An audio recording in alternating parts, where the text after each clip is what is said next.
जनाब अजीज पाशा साहब राज्यसभा मेंबर से दरखास्त करता हूं तशरीफ लाएं और अपने कीमती कलिमात से हम सबको महसूस करें।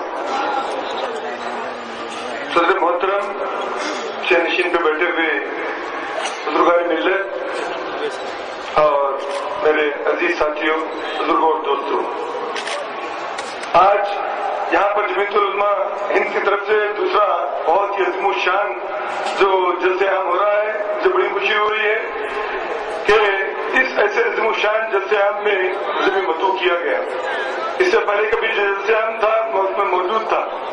आज हमारे सामने जो मसाइल हैं जिसके लिए हमेशा जमीयतुल उलमा हमेशा आगे आगे रही है। जमीयतुल उलमा हिंद आजादी की तहरीक में भी आगे रही। आजादी के बाद सेकुलरिज्म को लेकर वो तमाम लोगों को एक ही जुट जमा करने की कोशिश की।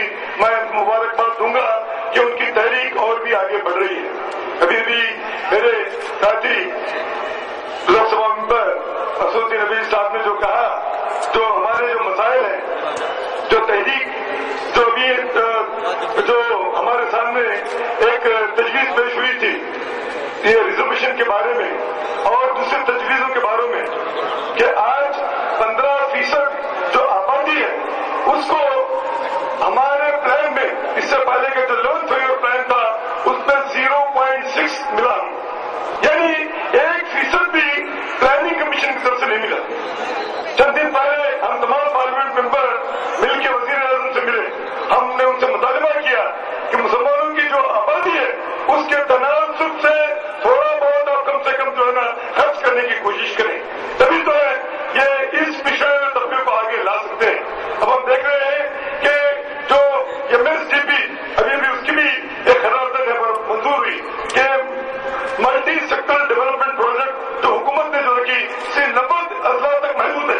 आंध्र प्रदेश में कोई उसमें जिला नहीं है। कहते हैं कि वो पैरामीटर्स में आंध्र प्रदेश में कोई जिला नहीं आता। तो हमने ये तजवीज रखी कि 25% का जो लुजुम है उसको 15% की जाए और डिस्ट्रिक्ट के बजाय ब्लॉक लेवल पे अगर लाया जाए तो नौकरशाही का जो तमाशा है, इसलिए कि जहां पर मुसलमान रहते हैं उनका क्लस्टर है, उसको छोड़ के दूसरी तरफ खर्च करके लोगों के सामने रख देना। हमने ये पैसा खर्च कर दिया। पहले तो पैसा खर्च नहीं हो रहा, जितना भी पैसा हुकूमत दे रही है वो पैसा खर्च नहीं हो रहा। सबसे बड़ी हमारी कमजोरी है कि हमको यह पता नहीं है कि हमारी फलाई स्कीम कौन से हैं। इस फलाई स्कीम को अमल होने के लिए हमको क्या इंतजाम करना चाहिए और दूसरे जो फलाई स्कीमें नहीं है उसके लिए हुकूमत के ऊपर हम कैसे दबाव डालना चाहिए।